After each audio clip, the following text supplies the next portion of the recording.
عشرہ ذوالحجہ میں کرنے کے کام کون کون سے ہیں؟ عشرہ ذوالحجہ جی بڑا مبارک مرحلہ ہے.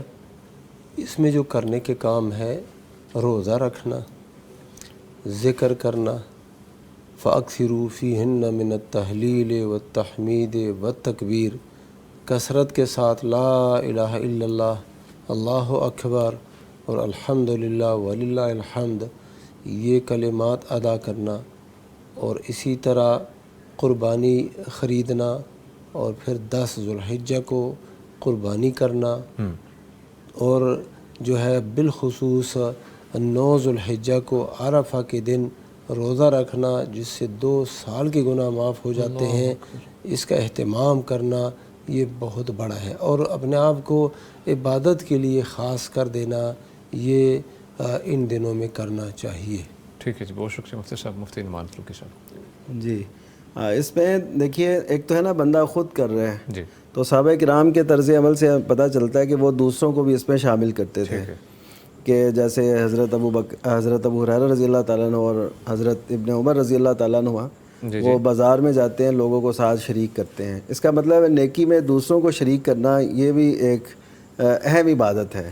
اب دیکھیے جتنے لوگ ان کی وساطت سے ایسے کریں گے تو ان کو صلہ ملے گا. میں تو کہتا ہوں کہ ہمارے ہاں جب اشارے پہ لوگ کھڑے ہوتے ہیں، جی ٹھیک ہے، وہاں پہ کوئی ان دنوں میں اللہ اکبر لا الہ الا اللہ، ٹھیک ہے اس کو تھوڑا آکورڈ سا لگے گا یا ایسا، لیکن حقیقت یہ ہے کہ اللہ تعالیٰ یہ چاہتے ہیں کہ میرا نام بلند کیا جائے بے شک. اور لوگوں میں. اور جیسے حدیث مبارکہ میں آتا ہے نا، ان ذکرنی فی ملئ، حدیث قدسی ہے، اگر وہ مجھے یاد کرے گا لوگوں میں تو ذکرتہ فی ملئ خیر منہ، تو میں ان سے بہتر میں ان کا تذکرہ کروں گا. یعنی وہ کون ہے؟ فرشتے.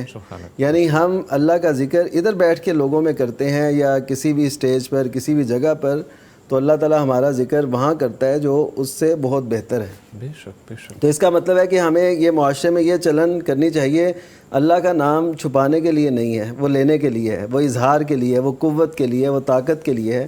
تو اس کو معاشرے میں عام کرنا چاہیے. ٹھیک ہے. اور اس طرح جو ہے صدقہ خیرات یہ بھی زیادہ کریں. جو نبی کریم صلی اللہ علیہ وسلم نے سے پوچھا گیا نا کہ جہاد فی سبیل اللہ بھی نہیں ان دنوں میں کے اعمال کو پہنچ سکتا، تو نبی صلی اللہ علیہ وسلم نے فرمایا نہیں، جہاد فی سبیل اللہ بھی ان دنوں میں کیے ہوئے عمل کو نہیں پہنچ سکتا، وہ جہاد جو ان دنوں کے علاوہ کیا ہو.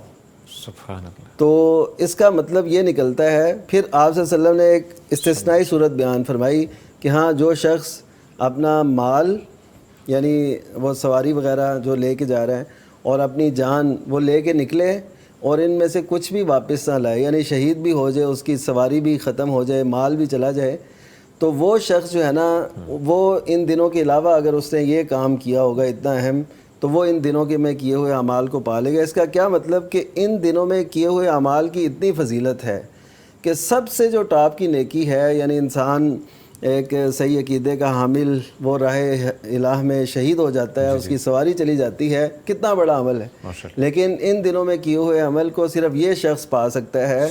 تو اس کا مطلب ہے کہ کسی بھی قسم کی نیکیاں جو ہم ان دنوں میں کریں گے اس کا اللہ تعالیٰ کے ہاں بہت فائدہ ہے. انشاءاللہ. مثلا دیکھیے ہماری ایک جستجو ہے کہ یہ دن ہمیں ملیں اور ہم ان میں کریں، جیسے ایک شعور ہم پیدا کرنے کی کوشش کر رہے ہیں. اللہ تعالیٰ ہمیں بھی توفیق بخشے کہ ہم بھی ان سے فائدہ اٹھائیں اور جو ہمیں سن رہے ہیں وہ بھی فائدہ اٹھائیں.